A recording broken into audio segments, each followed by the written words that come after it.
Assalamualaikum warahmatullahi wabarakatuh. Selamat malam teman-teman pemuda semua.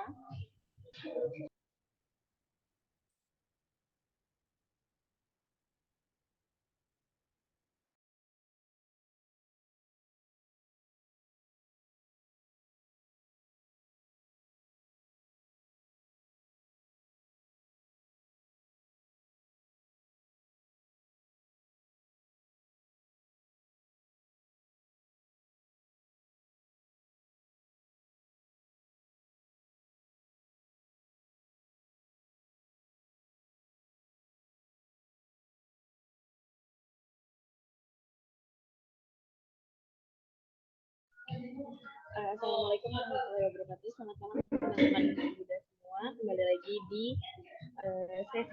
sesi 3 dari kelas filsafat Yunani klasik bersama Dr. Novian Widiadana, SPO MHum. Beliau adalah dosen filsafat di UIN Sunan Kalijaga. Selamat malam Pak Novian. Malam Mbak. Malam Pak. Gimana nih Pak kabarnya malam ini, sehat? Alhamdulillah baik. Alhamdulillah. Baik. Okay. Ya. Jadi apakah ini mau langsung dimulai saja Pak kelasnya? Baik, bisa ya, bisa. Saya mulai. Terima kasih Bapak. Saya akan share screen ya. Baik Bapak, terima kasih. Ya.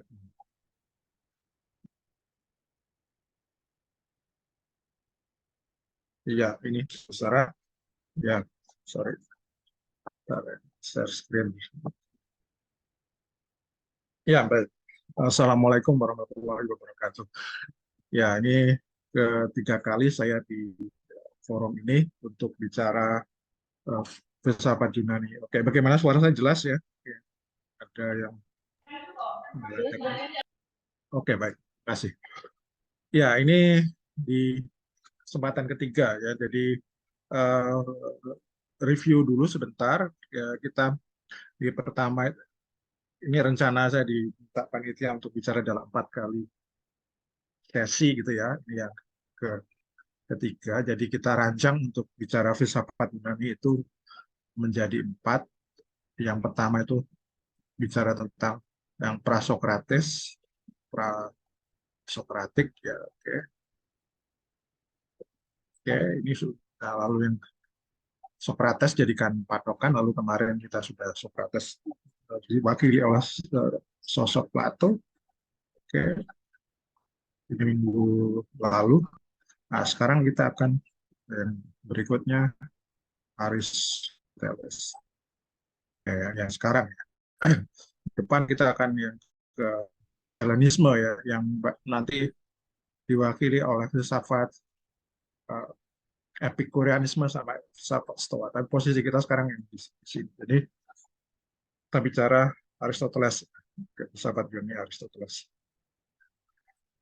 Baik, nah kalau kita mau filsafat Yunani itu kayak perlu ingin tahu gambar seperti apa. Ini kalau Anda kalau Anda nanti ke Selatan ya, ke Roma, Italia, itu pergi ke ini. Ini Anda bisa lihat ini sebetulnya ruangan ya. Ini ada pintu ini. Ini ada lengkungan gitu. Nah di dinding itu namanya fresko, itu tulisan dinding. Itu di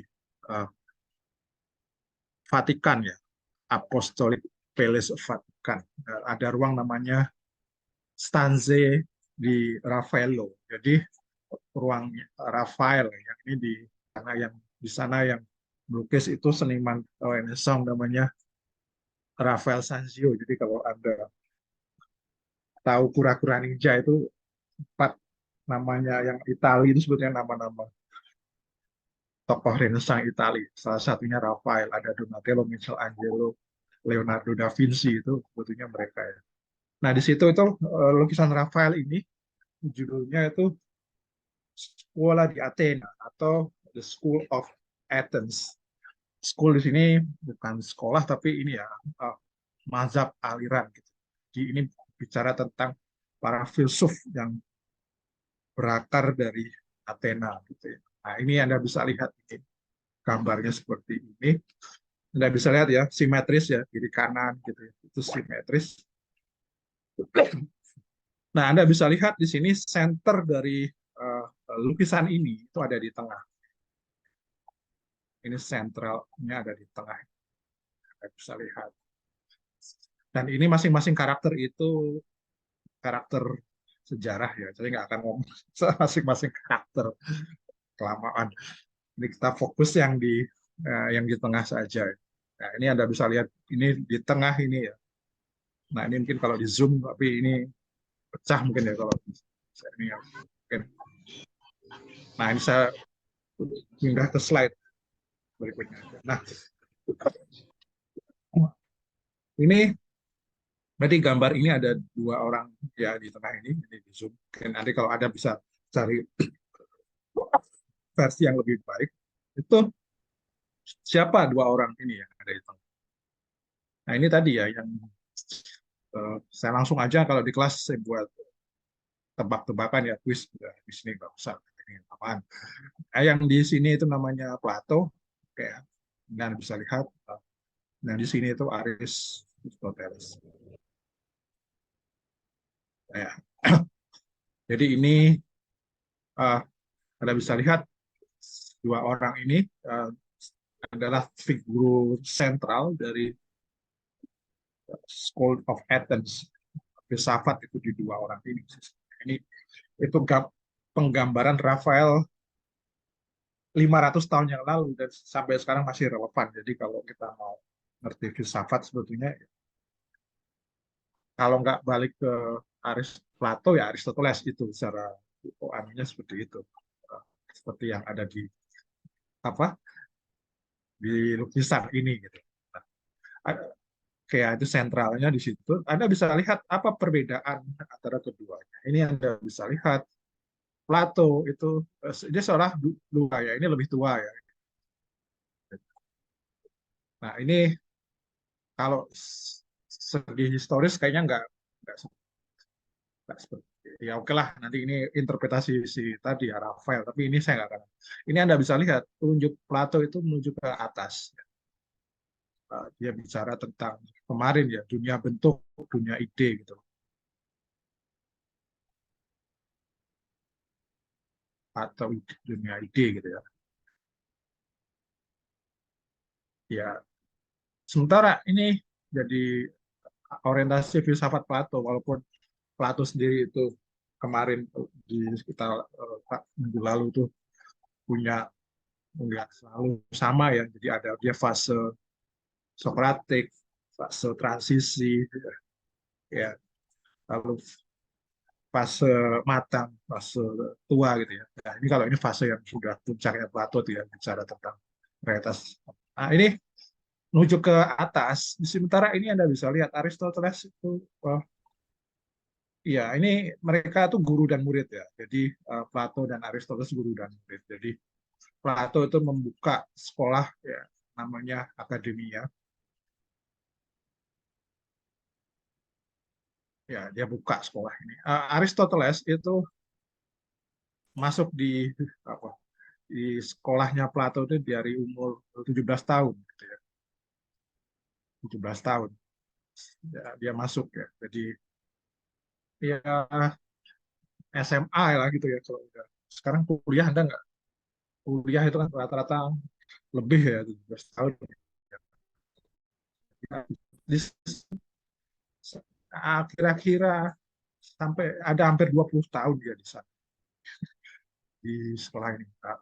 Jadi ini ya, jadi ini guru murid ya. Tapi Anda bisa lihat walaupun ini guru dan murid, uh, mereka punya filsafat yang berbeda. Di Plato itu lebih ke uh, melangit gitu ya. Sementara Aristoteles itu dia membumi gitu ya. Dia menunjukkan ini membumi gitu. Kayak uh, gitu aja. Jadi biar Anda bisa punya gambaran. Gitu. Melangitnya seperti apa kemarin. Nah, Anda bisa lihat di sini itu teks yang dipegang, Anda bisa lihat ya. Teks yang dipegang ini nggak kelihatan ya. Namanya Timaeus itu tentang ya kemarin kita nggak saya ngambilnya teksnya bukan ini ketika kemarin saya ngambilnya Phaedo ini yang di lukisan ini dia Timaeus sama ya Timaeus ya, tentang Demiurgos yang kalau di dialog Plato gitu. Phaedrus sama Republik. Kemarin saya ambil apa sampelnya itu. Sementara ini yang Aristoteles, Anda bisa lihat ini ketutup ya, etika itu bisa diperkirakan tuh bunyinya etika. Ya. Jadi teks Aristoteles itu dua, Nikomakia, etika Nikomakia sama etika Eudemia. Ya, oke. Tapi nanti kita, nah ini kalau kebetulan nanti kita akan, dan saya di sini hanya di Aristoteles juga luas ya, jadi saya di sini dibatasi ya. Saya akan milih apa yang mau diangkat nih kalau bicara Aristoteles untuk satu kali pertemuan. Ya udah, saya bahas etikanya saja ya, biar biar kalau metafisikanya itu mungkin nggak relate ya sama uh, yang ada hadapi gitu ya, sama kayak bicara etik mungkin masih masih relate gitu ya, ya. Mungkin kita ngomong etik aja walaupun jadi ini nggak bisa lihat ya ini ya. Ini gambaran awal untuk Anda gambaran awal tentang uh, School of Athens yang memberi gambaran filsafat di sini ya, dari lukisan Raphael ini. Jadi dua raksasa ini sebetulnya. Jadi Anda bisa lihat kembali lagi ke sini. Ini sentralnya di apa? Kedua orang ini. Ini dua orang. Ini lukisannya Raphael ya. Nah, ini juga gambar yang lain gitu misalnya. Ini pemikir-pemikir setelah mereka itu sebetulnya uh, tinggal berdiri di bahunya siapa gitu ya. Jadi sebetulnya kalau ini filsafat pertengahan ya, dia ada dua raksasa juga di Eropa ya, Agustinus sama Thomas Aquinas. Tapi sebetulnya mereka tuh melanjutkan ya ke jalur Platonik sama jalur Aristotelian gitu. Jadi sekali lagi dua orang ini juga ya ada bisa lihat ini sampel saja gitu. Jadi uh, tokohnya di Plato dan di Aristoteles. Ya. Oke ya, jadi itu dulu biar punya gambaran. Ini dari uh, uh, ini kalau di Islam juga sama ya, misalnya ya. Para filsuf Muslim itu ada yang Platonis, Neoplatonis, ada yang Aristoteles. Ini lurus, ini Ibnus, apa lebih ke ini Al-Farabi misalnya situ. Tapi oke lah. Nah kita akan fokus di Aristoteles ya. Oke, dulu perkenalan. Platonya udah minggu lalu. Tapi kalau nanti mau klarifikasi lebih lanjut tentang Plato bisa ya nanti pas. So, saya ke Aristoteles. Nah, kemarin ketika kita bicara karya-karya Plato itu kita punya relatif lengkap ya. Sementara kita agak kurang beruntung dengan Aristoteles. Kita hanya punya hanya yang untuk karya Aristoteles yang utuh itu hanya 20%. Jadi seperlimanya ya. Jadi kita nggak punya. Jadi kita punya yang bisa survive itu nggak semuanya 20%. Jadi sayang ya. Jadi kalau untuk konteks Eropa gitu ya, eh, kebanyakan karya Aristoteles ya, kecuali yang logika. Logika ini mereka punya orang Eropa tuh ya karya Aristoteles. Tapi yang lain-lain itu uh, ini hasil diselamatkan dari transisi ya, dari bahasa Yunani terus dipindah ke bahasa Arab, baru nanti masuk ke bahasa Latin gitu ya. Ini jadi uh, di sini. Uh, jadi ini 20% ya, yang cuma bisa di. Dan kalau kita bicara Aristoteles, karya dia tuh sangat beragam. Dari ini diklasifikasikan ya, dari mulai filsafat alam ini sama seperti di pertemuan pertama ya. Prasokratik itu bicara filsafat alam, Aristoteles tuh bicara filsafat alam. Nah, Dari mana sih kita tahu nama-nama seperti Thales, Anaximander, sebenarnya dari Aristoteles sih sebetulnya, karena dia yang bicara. Dulu tuh ada pernah orang namanya Thales gini-gini, ada orang namanya Anaximander seperti ini, seperti ini. Jadi kita tahu mereka itu dari ya asalnya dari tulisannya Aristoteles ini, gitu ya. Ini dia bicara filsafat. Nah, saya sekali ke sana ya, fisika, filsafat alam, lalu ada tentang kejiwa ya, ke anima. Ini yang tentang yang hidup ya, biologi. Terus kalau ada yang nah ini metafisika itu mendasari fisika. Nah, lalu yang akan kita fokuskan sih etika. Nanti etika itu bisa untuk politik sama retorika. Jadi karya Aristoteles beragam. Jadi kalau Anda belajar apapun ya, misalnya belajar ekonomi, itu biasanya rujukan awalnya ke Aristoteles. Anda belajar politik, rujukan awalnya ke Aristoteles. Anda belajar biologi, rujukan awalnya ke Aristoteles. Anda belajar fisika, rujukan awalnya ke Aristoteles. Kan yang membedakan Aristoteles sama Plato ini adalah kalau Plato ini dia seorang seperti penulis ya. Karya ini lebih berupa karya yang sifatnya sastra ya. Jadi sebenarnya kalau di sini ini lebih ke Aristoteles itu lebih ke karya ilmiah gitu ya.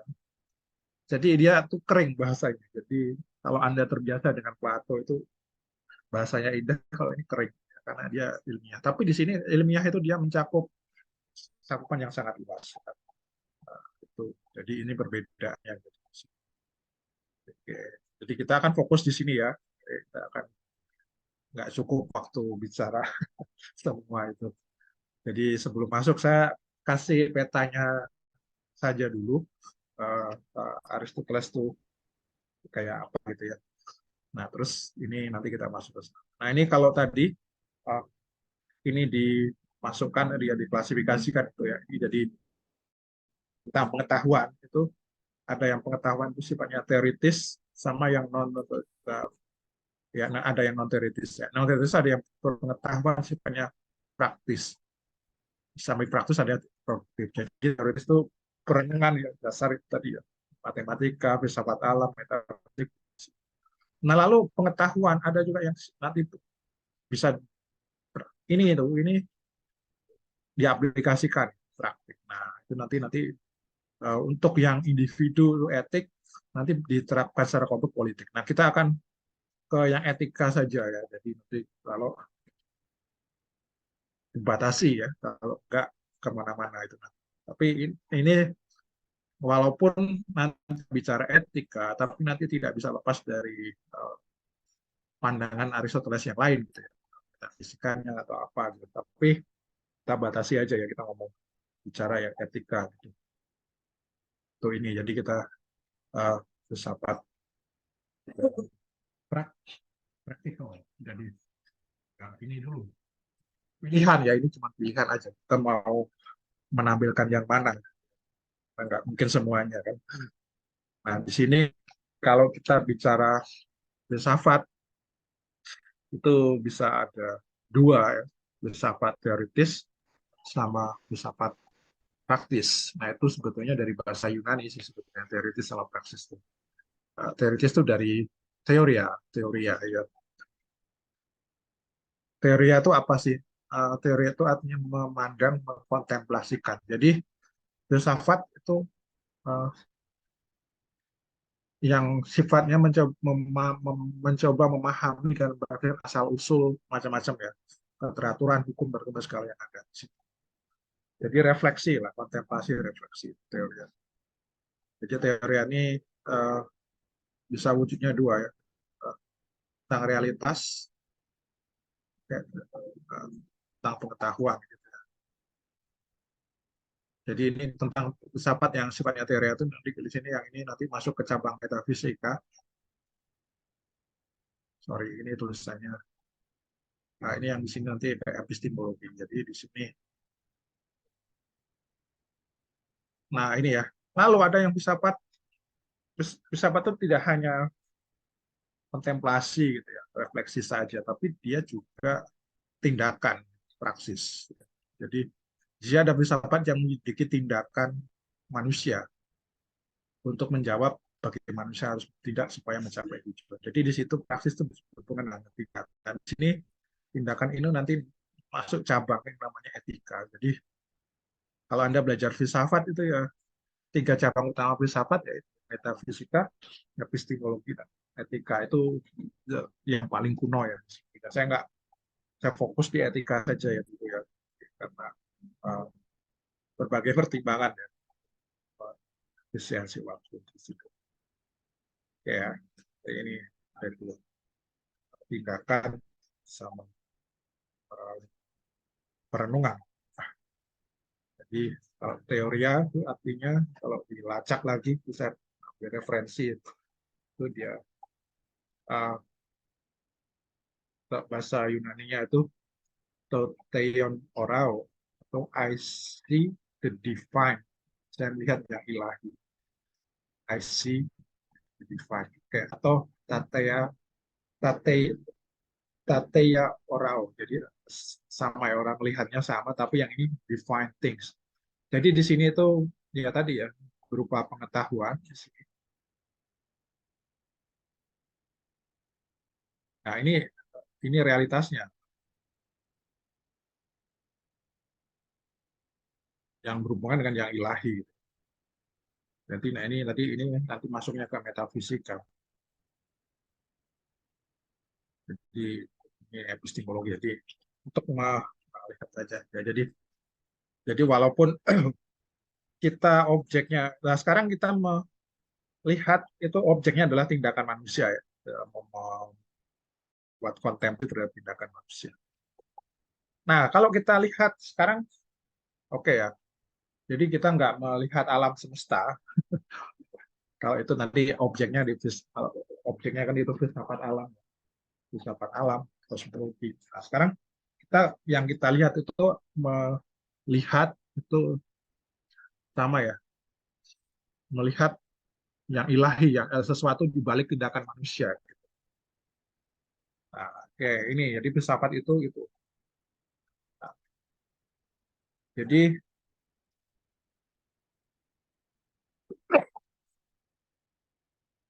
pertanyaannya bagaimana manusia mencapai hidup yang baik atau sebaik mungkin.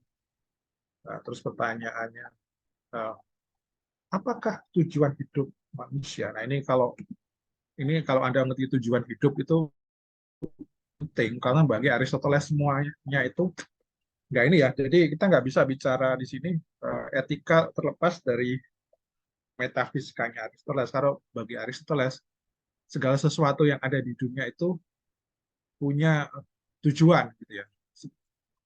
Makanya filsafat dia disebut ini nggak kurang sehat sih. Cuacanya berubah. Disebut teleologi. Telos itu aslinya tujuan. Jadi ini posisi Aristoteles ya. Jadi dia melihat segala sesuatu itu punya tujuan. Yang ada di alam ini punya tujuan. Bahkan tumbuhan tuh punya tujuan. Apalagi kalau tumbuhan aja punya tujuan, apalagi manusia. Itu makanya. Jadi kalau kita bicara sebuah tindakan itu yang ditanyakan apa tujuan manusia. Jadi tujuan itu uh, ya, ya jadi tujuan Aristoteles itu apapun yang bergerak dan apapun yang dilakukan manusia mesti demi sesuatu yang baik, demi sesuatu yang baik. Nah, kalau kita bicara yang baik itu adalah nilai. Jadi kalau bicara tindakan, tindakan itu punya nilai. Nilai itulah tujuannya. Tapi kalau kita tujuan itu ada 2. Tujuan yang demi sesuatu yang lebih jauh itu sebagai sarana, tapi ada sesuatu yang dicari demi dirinya sendiri gitu ya. Oke. Nah, jadi kalau kita bicara tujuan tuh ada 2 ya. tujuan itu ada dua. Tujuan sebagai sarana dan tujuan bagi dirinya sendiri. Ya. Saya ambil contoh misalnya uang. Uang itu sarana atau tujuan akhir? Tanya. Ada orang yang secara umum ya, nanti bisa diskusi ya, itu ya. Ya dia sarana gitu, ya. Sarana untuk mencapai sesuatu yang lain. Jadi uang itu bukan tujuan akhir ya.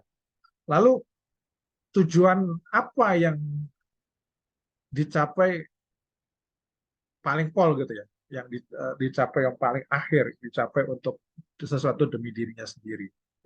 Itu pertanyaannya kan, apa tujuan hidup manusia? Gitu. Kalau tujuan itu ada dua, ya tentu kita bukan tujuan antara ya, tapi tujuan akhir. Ini antara, tujuan antara, oke. Ini tujuan akhir. Apa yang sekiranya menjadi tujuan akhir gitu ya? Yang menjadi tujuan akhir kalau Aristoteles dan filsafat yakni pada umumnya disebut sebagai kebahagiaan. Nah ini tapi, nah ini kata ini ini juga terjemahan ya, bahasa Yunani e eu daimonia ini ya. Nah ini mungkin jadi sebetulnya kebahagiaan itu di sini itu baik ya, hidup yang baik intinya itu ya. Jadi, yang baik apanya? Hidup. Nah, oke. Jadi bahagia di sini adalah hidup yang baik. Jadi apa tujuan hidup manusia? Intinya itu kan. Tujuan hidup manusia yang paling akhir adalah hidup yang baik. Nah, itu bisa diterjemahkan eudaimonia, tapi kebahagiaan. Nah, di sini kebahagiaan itu pengertiannya eudaimonia ya. Jadi jangan karena orang punya macam-macam persepsi yang berbeda dengan apa itu kebahagiaan, tapi di sini adalah kebahagiaan itu adalah eudaimonia, tujuan akhir manusia. Jadi apa tujuan hidup? Hidup yang baik. Yaitu, ya. Saya rasa di sini ada berdebat ya. Anda misalnya pengen apa-apa, tapi muaranya kan bahagia kan. Adapun uang gitu ya. Uang muaranya apa? Bahagia. Punya kekuasaan, muaranya apa? Bahagia. Jadi final ya, tujuan finalnya itu adalah bahagia. Tapi di sini bahagia itu dimaknai sebagai hidup yang baik gitu ya. Oke, nanti biar masuk. Nah, nah, lalu Aristoteles itu tadi membuat bagaimana cara membuat bahagia? Itu pertanyaan berikutnya. Macam-macam kan, bahagia tuh gimana sih? Nah, dia buat nah, tiga memetakan bahagia itu apa. Nah, ada tiga. Yang pertama, dia menyamakan bahagia itu sama dengan nikmat, kesenangan lahiriah atau apa gitu. Jadi hidup yang mencari nikmat gitu ya. Nah, nah itu ya, hidup bahagia tuh mencari nikmat. Nanti ada dua yang lain. Tapi saya ke sini dulu ya. Jadi, gimana sih Anda sepakat nggak bahwa hidup itu senang-senang? Gitu ya? Hidup yang bahagia itu adalah hidup yang penuh canda tawar, yang gembira, senang-senang seperti itu. Oke. Apakah itu yang dimaksud dengan hidup yang bahagia? Nah, ini di sini Arif terus mengatakan bahwa kalau yang dicari itu rasa nikmat, gitu ya, rasa senang, itu tidak akan mungkin menghasilkan kebahagiaan. Karena rasa nikmat itu ya bukan kenyataan itu sendiri, melainkan sesuatu menyatu satu tindakan. Jadi um, ini sih. Ini satu ya. Yang berikutnya, rasa nikmat, rasa senang itu temporer, ya, uh, temporer gitu. Nah, itu. Jadi dia fluktuatif ya, nggak stabil. Orang bisa senang susah itu fluktuatif, tapi bahagia itu lebih lebih stabil.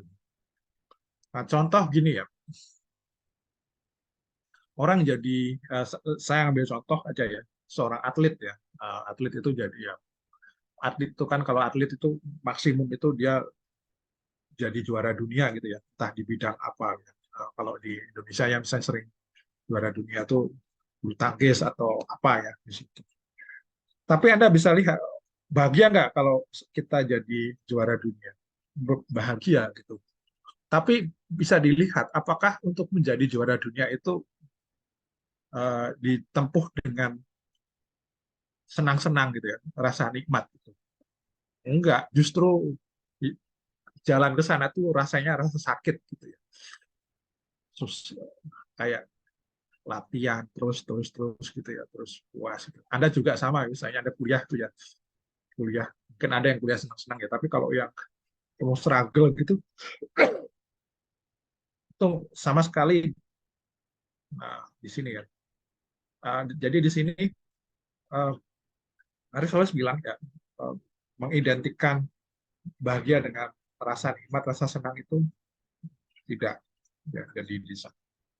Jadi dia ada aliran nanti etika ya yang namanya hedonisme itu yang menyatakan bahwa ya kebahagiaan itu identik dengan senang, rasa nikmat. Nah, ini yang pola hidup yang mencari uh, rasa nikmat itu Aristoteles nggak setuju ya. Oke, situ. Lalu kalau ini sudah yang satu tidak, makanya ada. Nah, kalau gitu gimana ya? Dia punya dua alternatif di sini. Gimana pola hidup? Nah, di sini dia punya clue ya. Clue-nya tadi kebahagiaan itu mesti dicapai lewat tindakan. Ya, jadi nggak mungkin bahagia itu tanpa tindakan itu kata Aristoteles ya Kak. Dia bilang Kak. Jadi dia harus uh, nah ini berhubungan lagi ya sama metafisika Aristoteles. Metafisika Aristoteles tuh dia selalu melihat segala sesuatu dari ini ya, potensi ke aktual gitu ya. Nah, ini ya, jadi potensi ke aktual ini segala sesuatu itu bukan sesuatu yang statis, tapi dilihat sebagai sesuatu yang dinamis di mana potensi itu menjadi aktual gitu ya. Nah, di sini kalau ini makanya filsafat dia itu selalu bergerak seperti namanya tadi ya, teleologis itu ya. Teleologi itu ya karena sesuatu punya tujuan, selalu bergerak mengaktualisasikan diri. Nah, di sini menurut Aristoteles nilai tertinggi bagi manusia adalah terletak dalam suatu tindakan yang merealisasikan kemampuan atau potensialitas khas manusia. Jadi kalau bagi manusia yang apa yang membuat dia penuhnya jadi manusia adalah ketika dia mau merealisasikan kemampuan potensial khasnya. Nah, manusia mencapai kebahagiaan dengan mengembangkan diri dalam present kekuatan-kekuatan hakikinya. Kayak jadi dia tidak uh, apa, tidak statis tapi apa hidup yang baik itu dicapai dengan bertindak mengembangkan diri. Oke, saya balik ke slide. Oke. Nah, pertanyaannya, kalau tadi clue-nya tindakan, mengaktualkan potensi yang ada dalam manusia. Sekarang apa kegiatan khas manusia? Jadi Aristoteles itu membagi ini ya dia membuat stratifikasi sebetulnya. Nah, jadi ada ini nanti kita ke sana lagi ya. Jadi mereka melihat ya ada materi ya, benda tanah itu ya materi. Terus ini nggak hidup ya. Yang hidup tuh ada yang naik ya ke atas tuh tanaman, dia punya jiwa vegetatif. Tanaman naik ke hewan, hewan tuh punya instinktif, eh, naik lagi ke manusia itu rasional. Jadi eh, ini jadi tanaman tuh punya unsur anorganik ya. Oke, jadi tapi eh, tapi tanah itu nggak punya unsur vegetatif. Jadi ini naik ya, ini kayak piramid gitu ya. Jadi naik ke atas tuh harus lewat bawah. Sementara kalau yang hewan tuh juga punya unsur vegetatif, tapi dia punya unsur tambahan, insting. Oke. Jadi dia di piramida berikutnya, manusia itu punya yang anorganik, punya vegetatif, punya insting, tapi dia punya yang membedakan dengan hewan tuh, pembedanya adalah rasional. Makanya kalau Aristoteles membuat definisi itu membuat satu genus dan spesies yang umum dari manusia itu apa? Hewan ya, animal, animal, animal yang seperti apa? Sorry. Animal yang seperti apa? Hewan yang rasional, animal rasional. Jadi uh, jadi manusia itu yang membuat dia berbeda dari yang lain itu karena rasionalitas. Oke, itu di sana ya. Kita lihat di sini. Nah, ini nanti kembali ke sana. Aksi tadi yang mengaktualkan potensi yang khas manusia gitu. Nah, potensi yang khas manusia itu apanya? Jadi ya tentu manusia bisa mengaktualkan uh, misalnya seperti hewan gitu ya. Greg tuh di lomba lari Olimpiade itu menjadi orang tercepat gitu ya. Itu kan mengaktualkan potensi untuk berlari gitu.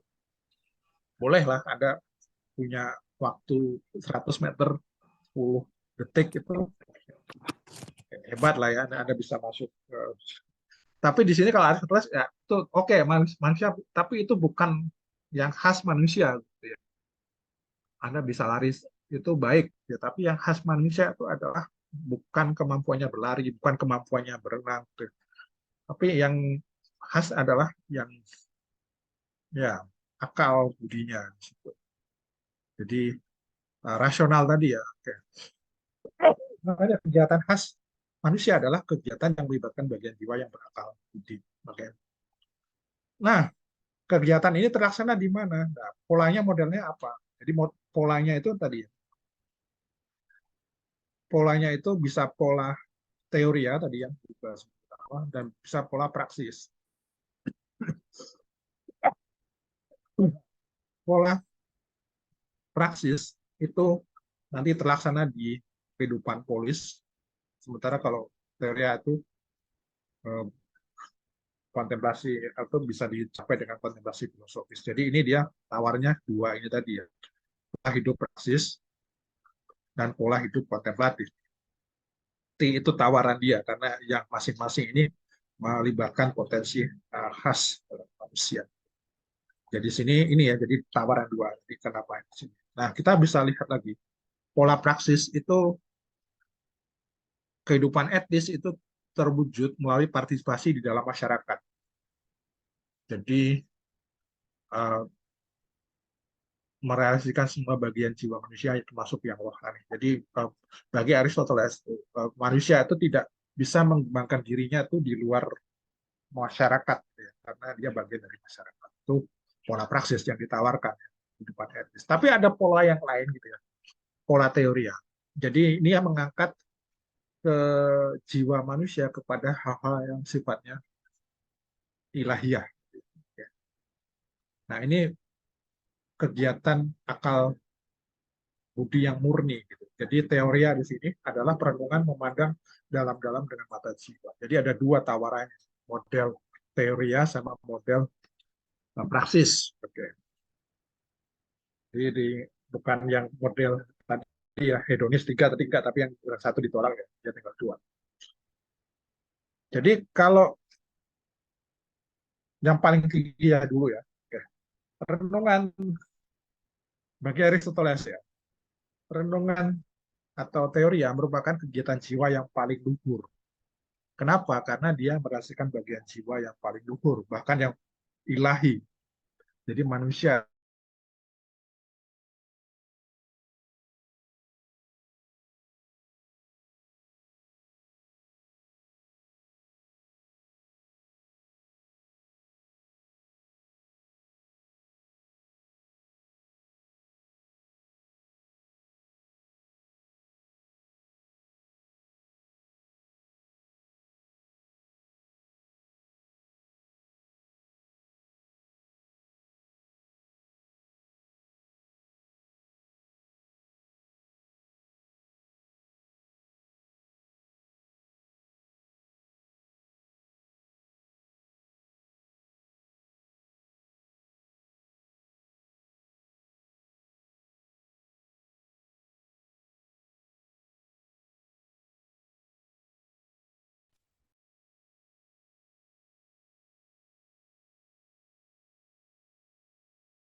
Teman-teman mohon kesediaannya untuk menunggu ya. Kayaknya ini bapaknya karena pengaruh sinyal. Terima kasih.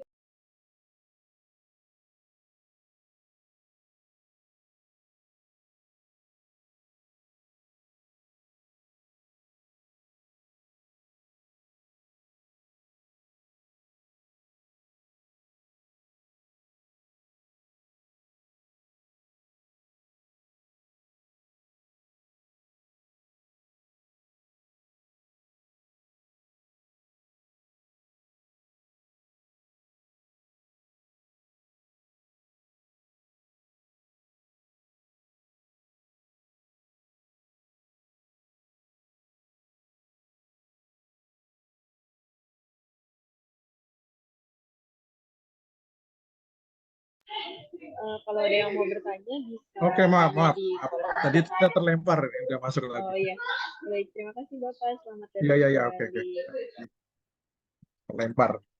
Oke, udah masuk. Oke, maaf ya. Bisa Ya saya Bapak, untuk di ya share Bapak. screen? Mau saya share screen. Oh iya, baik Bapak.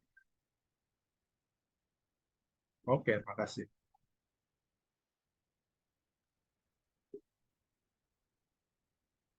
Ya, oke ya. Baik, ini saya teruskan dulu ya. Oke, ini tadi disampai di sini. Jadi sampai teoria tuh ya. Jadi ini sama seperti kemarin ya. Jadi ini sebetulnya sama seperti apa? Kalau model teoria itu sama seperti uh, Phaedo kemarin ya. Jadi Pak filsuf itu sepenuhnya seperti ini sih. Berfilsafat itu seperti meninggalkan tubuh gitu. Jadi kemarin itu kan seperti itu. Phaedo itu orang jadi sebenarnya tubuh ini kendala untuk berfilsafat.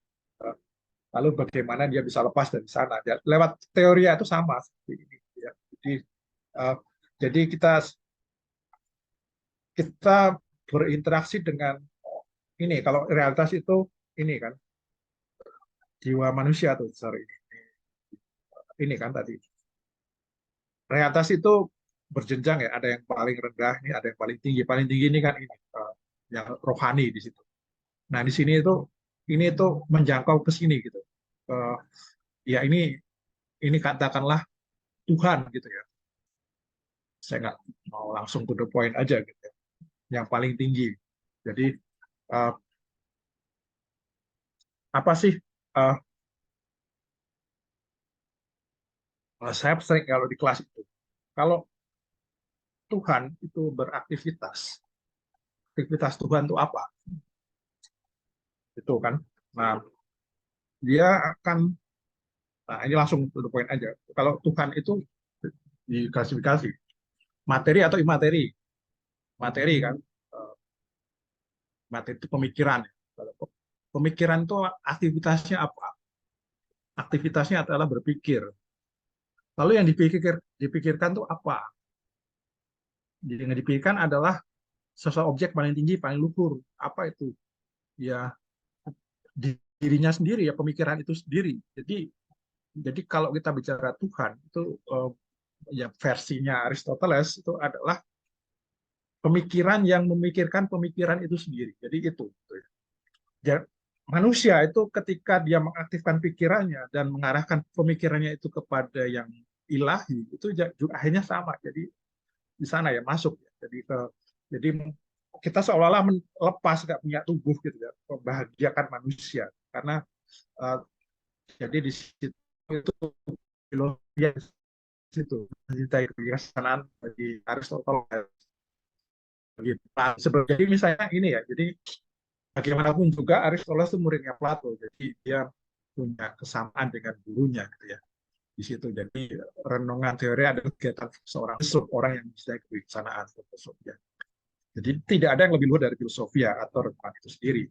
Karena yang paling membagian manusia adalah filsafat atau renungan yang hal-hal yang abadi tadi. Noesis, noesos. Tapi di sini Aristoteles itu cukup tahu diri ya. Jadi oke, oke itu membahagiakan, memang paling paling tinggi kebahagiaan tertinggi seperti itu. Tapi harus menegaskan bahwa manusia itu bukan makhluk rohani murni. Manusia itu campuran. Jadi dia tidak bisa terus-merusan berteori ya. Teori itu mesti tadi ya kontemplasi. Jadi di situ dia dibatasi ya. Jadi teori itu kegiatan hanya bagi sedikit orang saja dan waktu-waktu terbatas saja. Jadi nggak semua orang cocok untuk teori ini, tapi orang-orang tertentu itu bisa berteori ya. Dan tapi kalau teorinya juga nggak bisa terus-terusan. Jadi itu hanya orang terpilih aja yang bisa berteori ya. Nggak bisa massal gitu. Jadi makanya berfilsafat itu sebetulnya lebih ini sih ya, nggak bisa terlalu massal juga nggak bisa karena itu sangat personal gitu ya. Nggak bisa.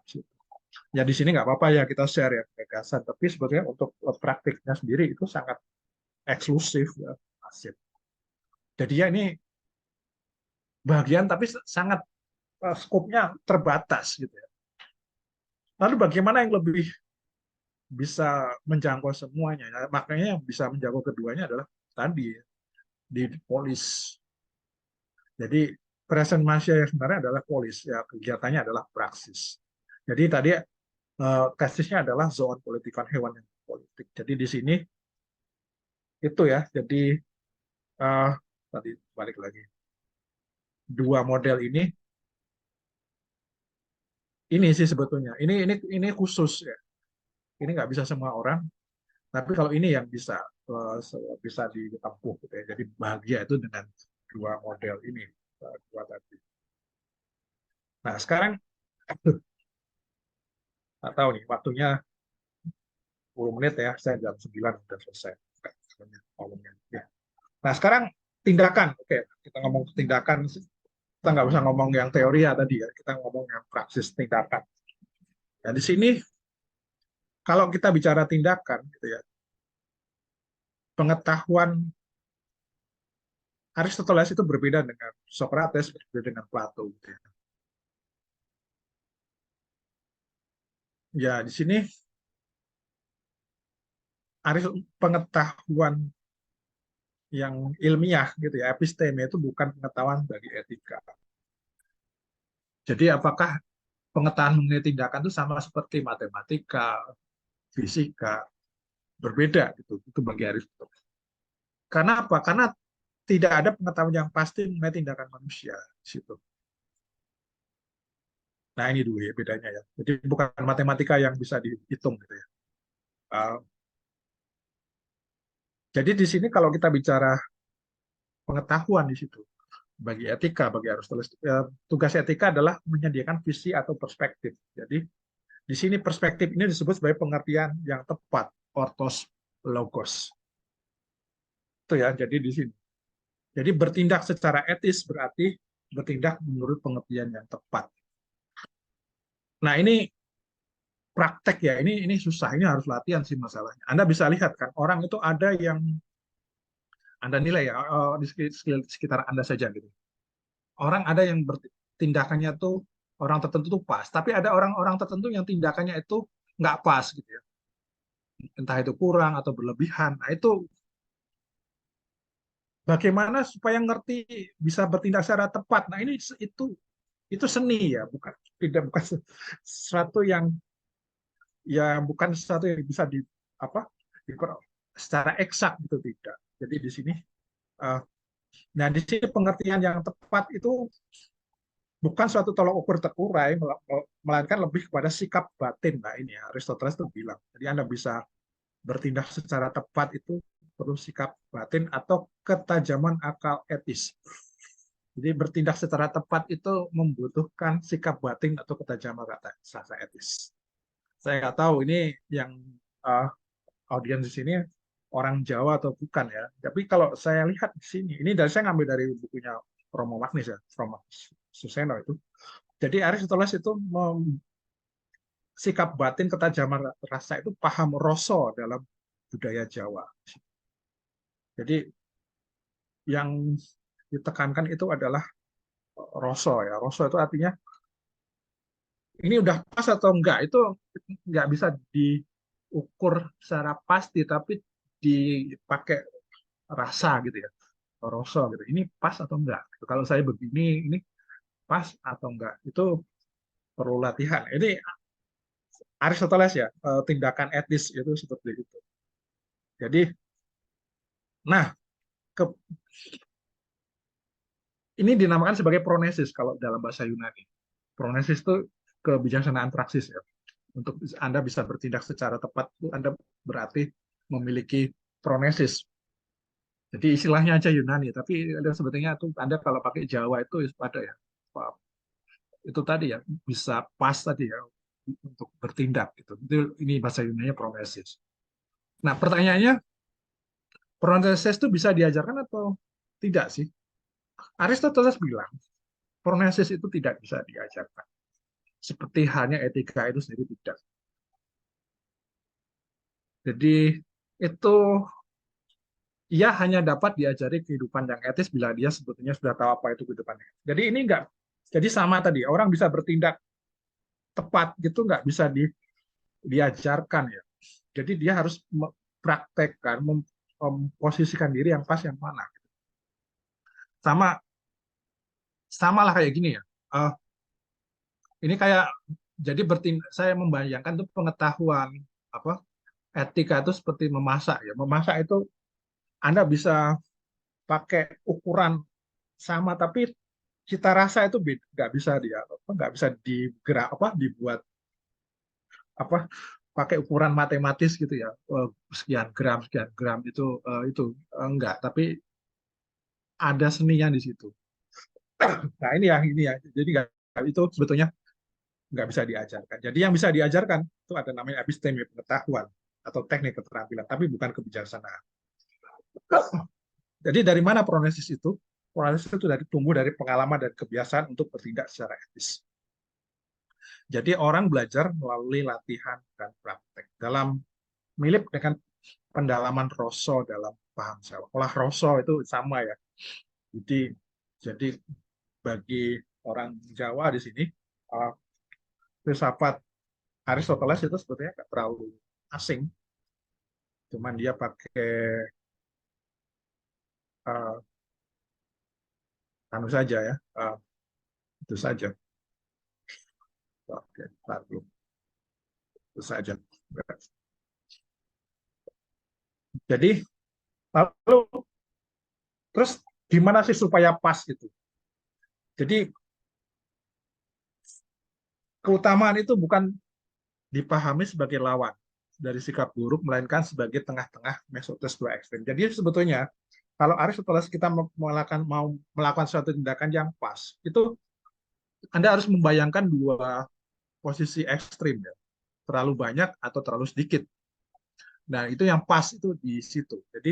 Jadi misalnya kalau kita bicara keberanian itu apa sih? Keberanian itu bukan berarti tanpa rasa takut, tidak. Jadi sebaliknya, jadi keberanian letaknya itu di antara sikap nekat tanpa rasa takut atau takut gitu ya. Jadi di sini jadi keutamaan itu adalah dipahami sebagai sikap seimbang dan justru karena itu yang mematangkan kekuatan perkembangan pribadi. Oke ya, jadi di sini ada dua ekstrim. Jadi ini kalau Mbak nggak bisa dibuat patokan secara pasti, tapi dia hanya bisa memberikan uh, rambu-rambunya saja itu Aristoteles. Jadi kita bertindak secara itu di tengah-tengah. Nah ini misalnya ya, ini contoh ya. Anda bisa lihat ini contoh aja, ini bahasa Inggris ya di situ. Jadi the principal virtue and vices gitu ya. Jadi misalnya tadi ya, Anda membayangkan, saya ambil contoh aja ya, berani itu ada berlebihan itu artinya rashness, atau yang kurang itu cowardice, itu courage itu tengah-tengah. Nah, terus begitu juga sama ya. Jadi uh, ya, nah ini tengah-tengah ini tadi. Nah ini gimana sih orang supaya bisa bertanya kan tadi kan, bisa sampai menemukan ini itu lewat latihan. Nggak, Anda ngerti teorinya tapi belum tentu bisa praktek, dan itu belum tentu bisa pas. Latihan, makanya di sini beda ya pengetahuannya. Nah, ini saya tutup kurang 3 menit, saya menutup untuk merumuskan filsafat Aristoteles untuk hal ini, gitu ya. Oke, ini saya ngambil kutipan dari Aristoteles. Ini contoh aja. Anybody can become angry. Oke, that's easy. Jadi semua orang itu bisa mudah, gitu ya. Itu mudah. Marah itu gampang.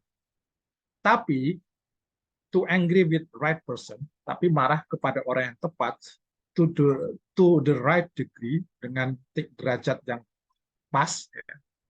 At the right time, pada waktu yang tepat, for the right purpose, dengan tujuan yang tepat, in the right way, dengan cara yang tepat, is not within everybody power and it's not easy. Nah ini tadi ya. Jadi ini Anda bisa marah ya, mudah, marah itu mudah. Tapi kalau ya itu tadi Anda terlatih, itu bisa Anda marah itu nggak semua orang, hanya marahnya tuh pada tertentu saja ya. Terus juga marahnya itu terukur ya, jadi nggak berlebihan. Gitu. Ya, waktunya juga dia tahu gitu ya, kapan itu harus marahnya itu, apakah kapan itu terus lalu tujuannya itu juga benar juga ya. Marah itu punya tujuan tertentu untuk perbaikan atau dengan cara yang tepat. Nah ini yang susah ya, right person sini ya, right degree, right time, right purpose, right way gitu ya. Itu tadi untuk right itu tadi harus kita. Nah ini untuk bisa right itu semua itu Anda harus membayangkan dua posisi tadi ya, dua ekstrim. Terlalu banyak, terlalu sedikit. Jangan terlalu banyak, jangan terlalu pas. Orangnya pas, oke, derajatnya pas, waktunya pas, ya nggak kelamaan, nggak sedikit dan sebetulnya pas dan di situ. Nah ini kalau Anda bisa, nah ini contoh ya, kalau Anda benar-benar marah itu biasanya orang nggak terkendali. Tapi kalau orang sudah terlatih, dia bisa marah itu dengan marahnya pun itu pas. Nah ini orang udah itu bagi Aristoteles itu contoh yang bisa menerapkan, mengaplikasikan tadi ya model yang dia sampaikan. Oke, tepat 21:00. Saya kembalikan ke Mbak Moderator. Ya. Oke, baik. Terima kasih Bapak atas penjelasannya tadi, luar biasa sekali. Ini teman-teman juga antusias banget, Pak. Ada yang minta file PPT-nya juga. Mungkin nanti kalau Bapak nggak keberatan boleh di-share file PPT-nya untuk bahan belajar teman-teman. Oke, ya boleh. Oke. Terima kasih Bapak. Ini mau ada sesi tanya jawab atau enggak Pak? terserah. Saya kan nanti kalau ada ya bertanya ya nggak apa-apa. Boleh. Oh iya, baik. Ini kan karena teman-teman kelihatannya antusias banget nih, jadi dibuka sesi tanya jawab. Yang sesi kali ini bakalan ada 3 pertanyaan. Boleh tulis di kolom chat atau on mic-nya ya. Sebelum on mic, mohon raise hand dulu di Zoom. Untuk sementara 3 pertanyaan dulu ya Bapak dan teman-teman untuk Silakan. takutnya jawabannya panjang. Untuk pertanyaannya mau langsung jawab atau dikumpulkan dulu Pak? Ya ini boleh bebas lah Mbak. Saya ikut Mbak aja. Saya. Oh ya baik. Oke. Langsung jawab saja ya Pak. Ya silakan. Terima kasih Bapak. Oke Mbak Desa, Mbak atau Mas Desa boleh mengajukan Ya silakan. pertanyaannya. Ya silakan.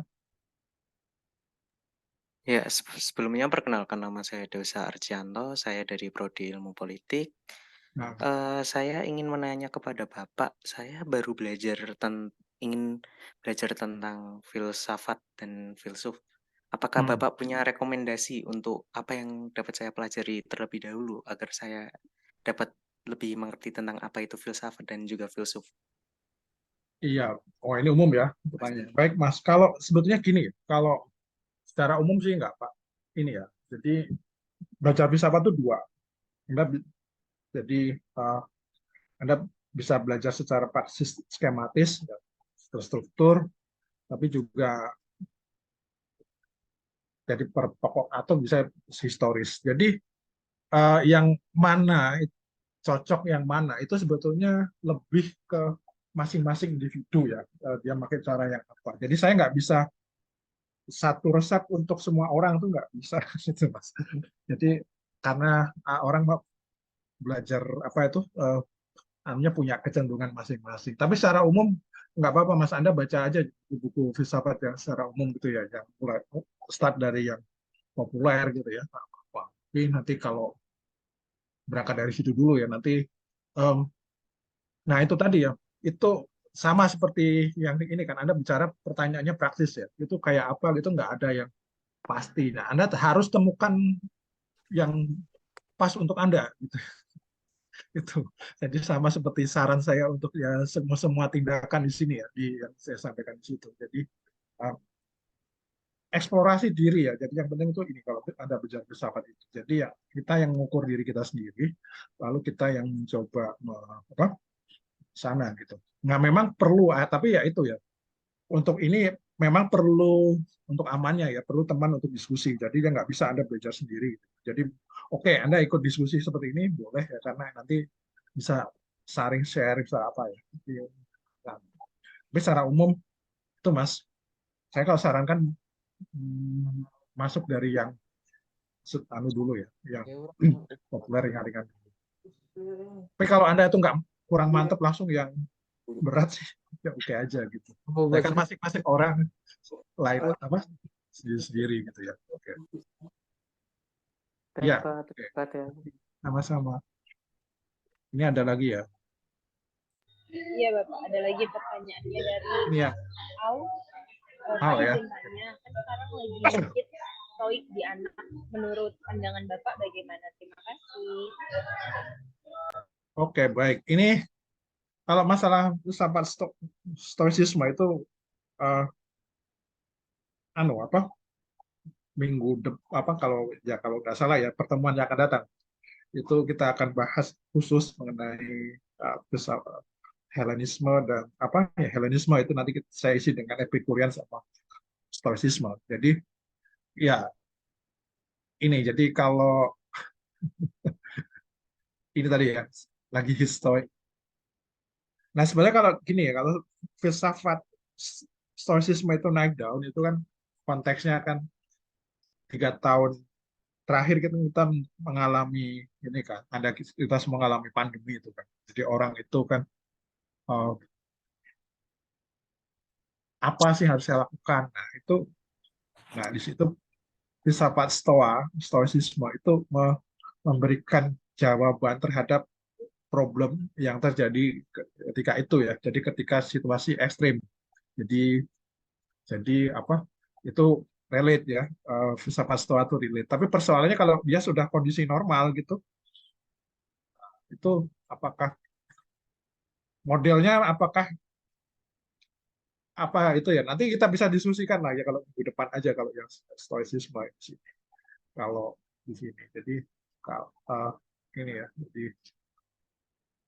filsafat Stoa itu naik daun ya karena kemarin pas pandemi itu kebetulan uh, buku tentang stoicisme itu ada, nah itu dibaca orang yang tadinya orang nggak pernah baca buku filsafat, terus itu jadi tren gitu ya, baca buku filsafat, ambil filsafat itu ya, filsafat stoicisme itu, nah itu jadinya jadi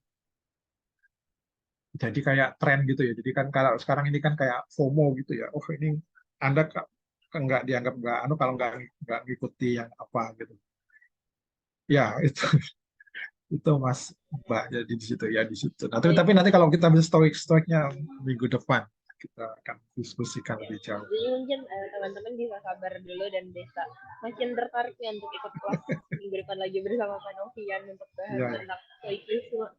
Ya. Oke.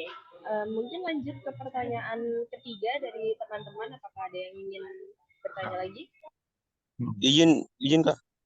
Ya, silakan. Silakan Mas. Baik, terima kasih moderator. Sini saya ingin Bapak pemateri, coba Bapak jelaskan terkait dengan pandangan Aristoteles mengenai apa yang dimaksud dengan ontologi, epistemologi, dan juga aksiologi. Karena cara tentang atau yang sudah Bapak jelaskan, ini juga perlu saya katakan rumus untuk menangkap semua ini. Misalnya terkait dengan epistemologi, yang dimana apa yang bisa kita gunakan untuk memperoleh pengetahuan ini. Tapi Bapak jelaskan lebih khususnya ke Aristoteles saya, Pak. Oke, baik. Oke. Iya. Oke, ini agak ya. Oke. Baik, saya akan coba jawabnya, Mas. Jadi ya, oke. Jadi saya balik aja di sini. Jadi ini ya, filsafat tuh dua ya, dalam artian tadi ada yang kita aja. Jadi bicara tentang teoria sama praksis. Gitu ya. Jadi kalau yang jadi di sini tuh ini ya teori. Jadi di sini itu bicara tentang pengetahuan dan bicara tentang realitas. Nah, di sini ini saya metafisika sama epistemologi ya. Nah, kalau saya bicara Aristoteles konteks metafisika dan epistemologi, saya tidak bisa lepas dari Plato, guru dia. Gitu. Karena posisi Aristoteles dan Plato itu berbeda. Makanya ini tadi, Mas, kalau kita bicara ontologi ya, ini kembali ke sini tadi. Ini kalau bicara ontologi Plato dan Aristoteles. Jadi kalau Plato itu dia bicara realitas yang hakiki itu apa sih? Realitas yang hakiki itu ada bukan di dunia ini gitu ya. Kita hidup di dunia yang semu, tapi ada dunia yang lebih hakiki. Nah, ini dia bicara ini ya, realitas yang sejati itu ada di dunia bentuk atau dunia ide yang sana. Gitu ya. Nah, itu ontologinya ya di situ ya. Jadi ontologi Plato di situ. Dia bicara realitas realitas yang hakiki itu realitas bentuk ya, bentuk-bentuk dunia ide di situ. Nah, untuk mencapai ke sana menggunakan apa? Menggunakan rasio, akal budi gitu ya. Indra gimana? Indra ditanggalkan karena Indra itu nggak akan sampai ke misalnya ini ya, matematik itu nggak akan sampai, pengetahuan matematik itu nggak akan ada sampai dengan Indra gitu. Oke, itu ya. Jadi kalau Plato itu dia Indra di sini ya, dia coret ya. Aristoteles dia walaupun dia murid Plato, dia tidak setuju dengan apa pandangan gurunya. Jadi dia menolak dunia ide bentuknya Plato.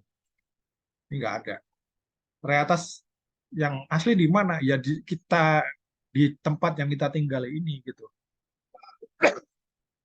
Itu metafisika ontologinya Aristoteles. Jadi dia bicara di sini. Jadi ada konsep namanya substansi itu rumit lagi ya. Jadi substansi itu.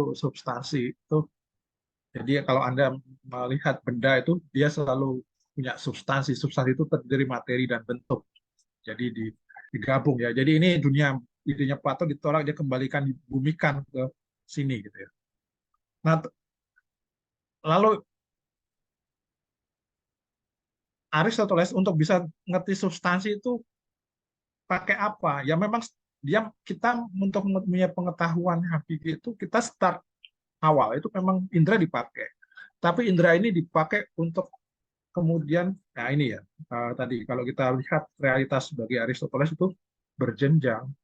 Jadi di sini itu kita start dari indera dulu, tapi untuk mengetahui realitas material tentu pakai indera. Tapi begitu masuk semakin tinggi, ini kita indera akan ditinggalkan lalu sampainya di sini, lalu sampai sesuatu yang sifatnya abstrak ini.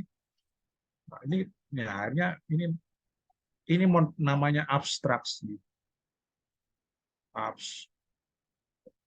Jadi Aristoteles dia ketika bicara pengetahuan itu dicapai dengan berjenjang karena realitas itu juga berjenjang. Itu bedanya dengan Plato ya, kalau dia bicara realitas dan pengetahuan itu di situ Mas. Jadi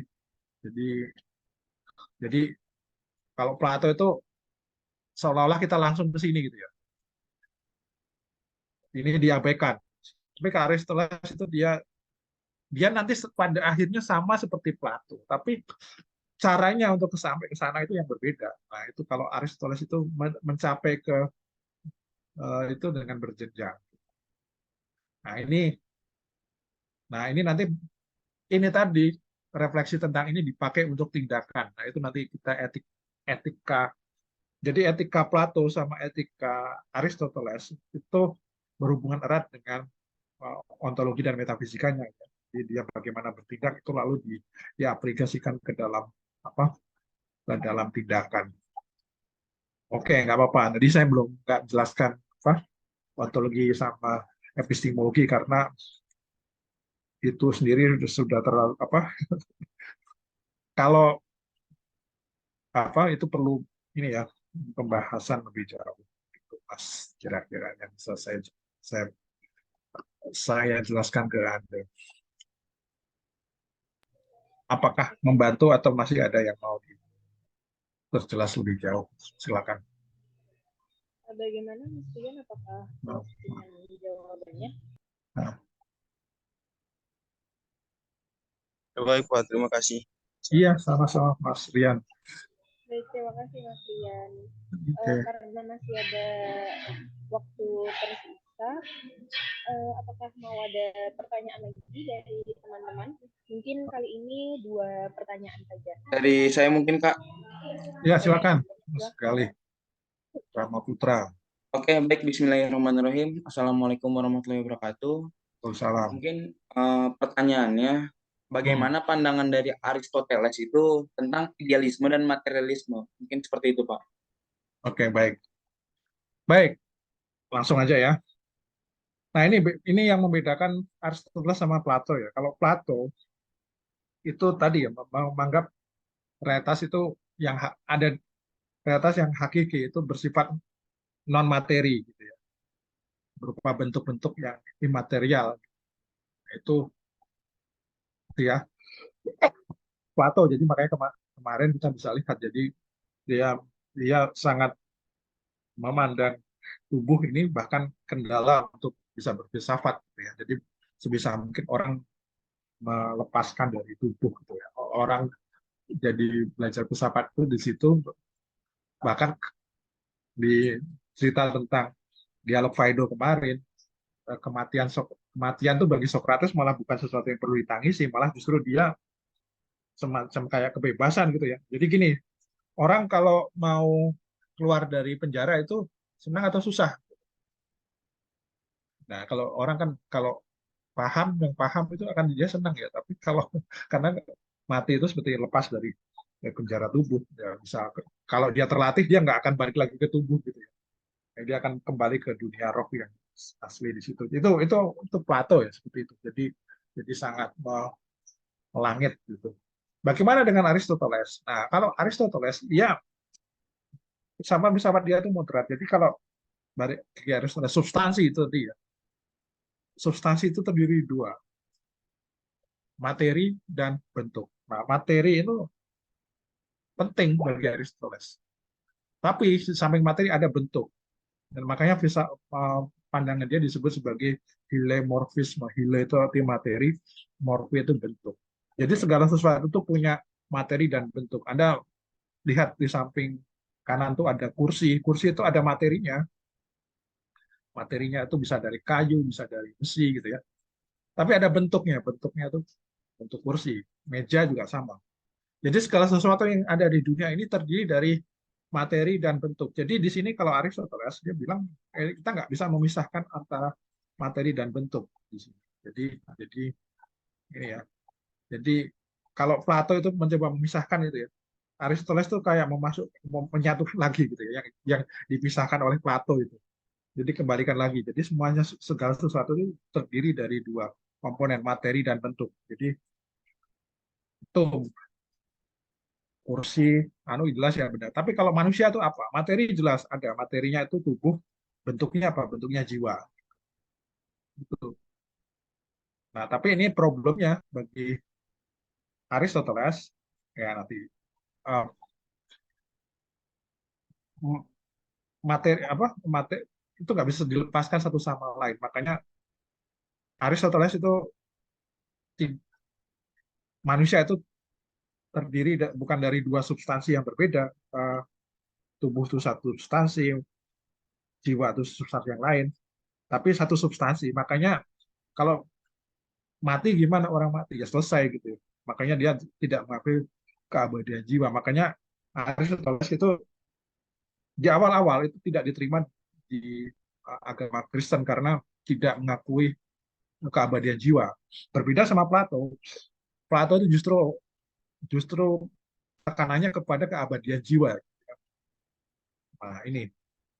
Jadi starting point-nya di sini. Jadi saya nggak apa-apa ya. Jadi kemarin Platonya nggak terlalu dieksplor lebih jauh, tapi sekarang ketika saya bicara Aristoteles, saya punya kesempatan juga untuk dihubungkan lagi dengan Plato. Jadi ini, jadi filsafat Aristoteles itu sama yang saya sampaikan tadi ya. Dia mencoba mencari titik tengah ya dari dua ekstrim, terlalu banyak, terlalu sedikit. Jadi apa-apa itu dilihat itu materi, bentuk, itu dia coba uh,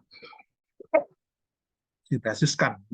Jadi filsafatnya mencoba mendialogkan ya, mensintesiskan segala sesuatu yang ada. Itu Mas Galih Rama Putra yang bisa saya sampaikan. Oke. Baik, terima kasih. Sama-sama. Pertanyaan kedua, pertanyaan terakhir dari teman-teman. Apakah ada? Ya.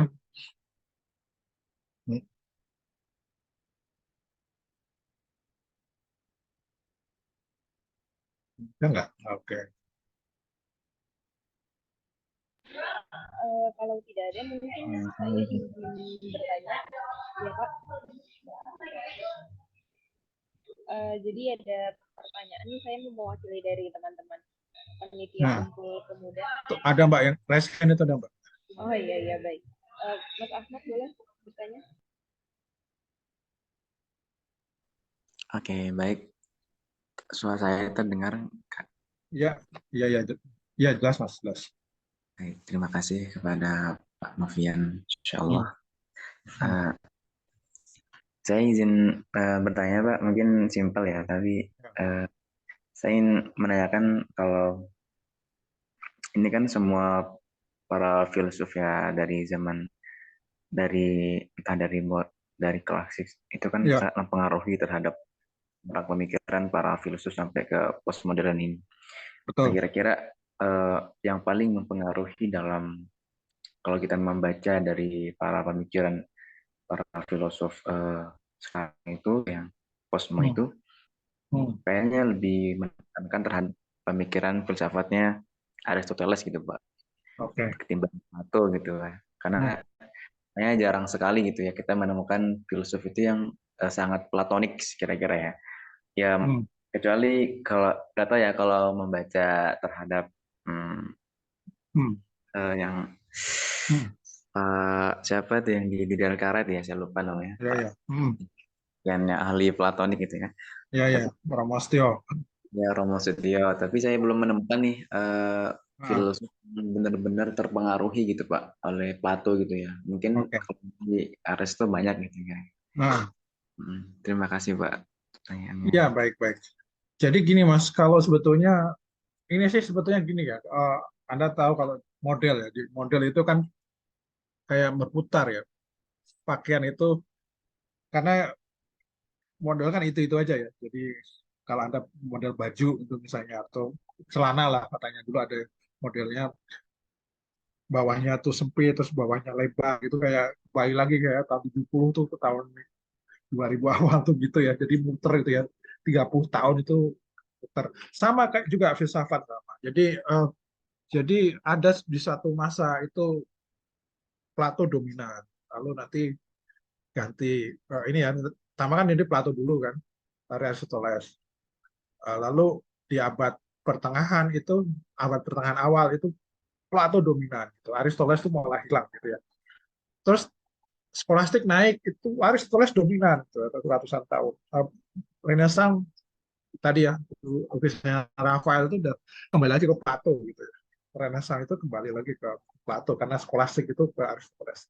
Descartes lalu balik lagi ke Aristoteles terus lalu Plato. Jadi kita kalau mau lihat apa ya tren itu lihatnya agak panjang gitu. Jadi kita bisa lihat sebetulnya kayak naik turun gitu ya. Jadi bisa tapi kalau kita lihat itu yang panjang itu ya dua orang ini yang apa yang pengaruhnya paling besar ya. Jadi karena dia yang merintis di awal gitu. Yang lain sebetulnya tinggal mengembangkan, menambahi atau nggak setuju hal-hal tertentu dari yang disampaikan. Tapi oke, okay, kalau saya berkesimpulan kebanyakan Aristotelian ketimbang Platonik, ya nggak masalah lah, mudah-mudahan aja. Itu yang indikasi yang Anda sampaikan. Itu Mas Ahmad, saya bisa seperti itu. Baik, terima kasih Pak. Iya, sama-sama. Oke. Terima kasih Mas Ahmad, terima kasih Bapak.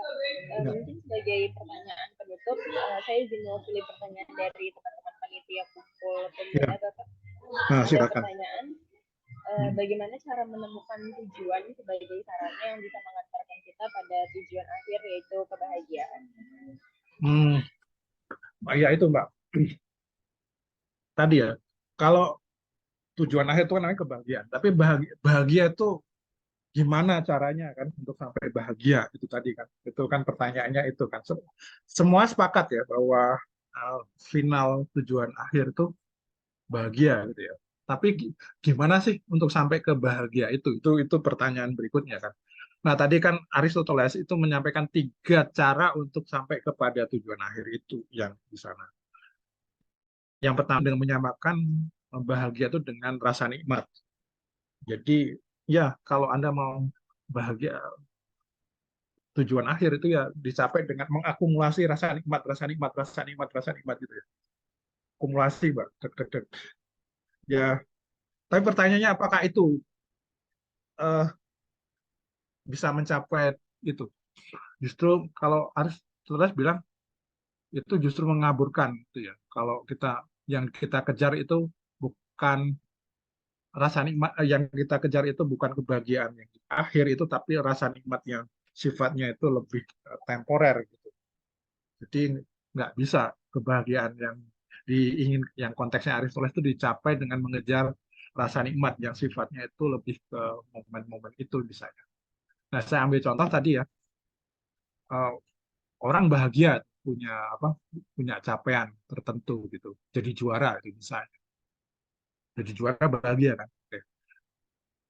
Dapat medali emas, dapat medali Olimpiade itu bahagia gitu, banggaan dia ya itu oke bisa diceritakan. Tapi pertanyaannya jalan untuk ke sana itu apakah dicapai dengan rasanya senang-senang gitu rasanya justru tidak gitu ya, dia dicapai justru malah mungkin itu rasa sakit-sakit gitu ya, kayak ada berakit-rakit ke hulu, berenang-renang ke tepian, ya bersakit-sakit ke hulu, bersenang-senang kemudian. Jadi senang itu terakhir gitu, ya. Bukan di apa di ya di sini. Jadi enggak, jadi makanya di sini dia menolak yang alternatif pertama tadi ya, tidak menyamakan itu dengan apa kebahagiaan itu dengan rasa nikmat, rasa senang, bersifat temporer. Nah itu caranya sampai ke sana dengan apa? Nah itu tawaran dia itu tadi. Bisa lewat kontemplasi, tapi kontemplasi itu ini bagi Aristoteles, oke, kamu bisa sampai yang paling tinggi itu karena memang kalau udah kontemplasi itu seolah-olah kita lupa semuanya gitu.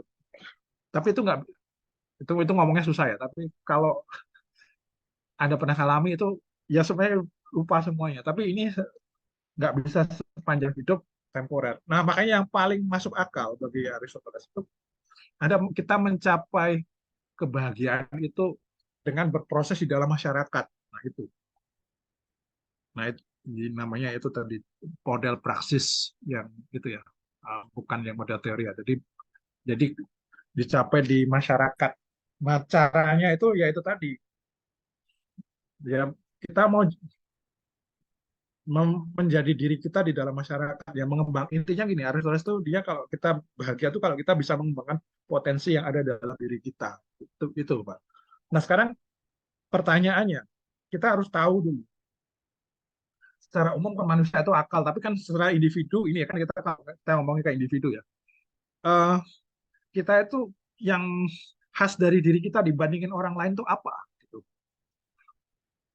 Temukan nggak itu di diri kita? Kalau kita temukan, nah itu diaktualkan, gitu ya, di apa? Diaktualkan. Gitu. Nah, oh saya nih passionnya ini nih, saya senang masak. Wah, ya udah masak itu yang jadikan apa? Itu kan, itu passion terus kita punya kelebihan di situ. Nah, itu jadikan tujuan gitu ya. Nah, ya udah itu ya itu kebahagiaannya di situ ya, mengembangkan potensi yang ada di kita. Jadi tapi kan itu dia tiap-tiap orang nggak sama gitu. Itu harus dicari makanya. Dan itu nggak bisa harus kamu harus gini sama. Tadi saya ngasih pertanyaan ke ada tadi teman-teman tadi yang tanya itu cara belajar filsafat itu apa dulu yang dibaca gitu. Nah, sama resepnya sama juga. Temukan dulu kecenderungan kita itu belajar tuh apa, modelnya kayak seperti apa. Kalau udah ketemu, nah itu kita temukan itu yang dieksplor lebih jauh. Sama. Tips kebahagiaan juga sama di situ ya.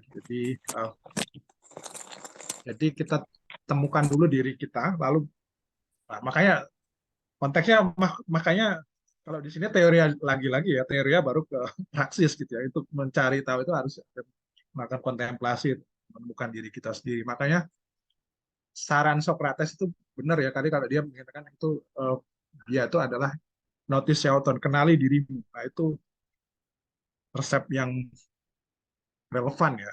Aristoteles juga ketika kita mau apa yang mau dikembangkan itu harus kenal dulu diri kita masing-masing.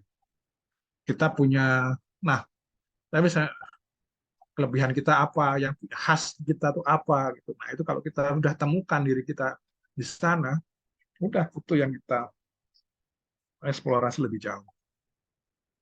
Itu Mbak Nadifa Aulia yang saya sampaikan. Baik, terima kasih Bapak.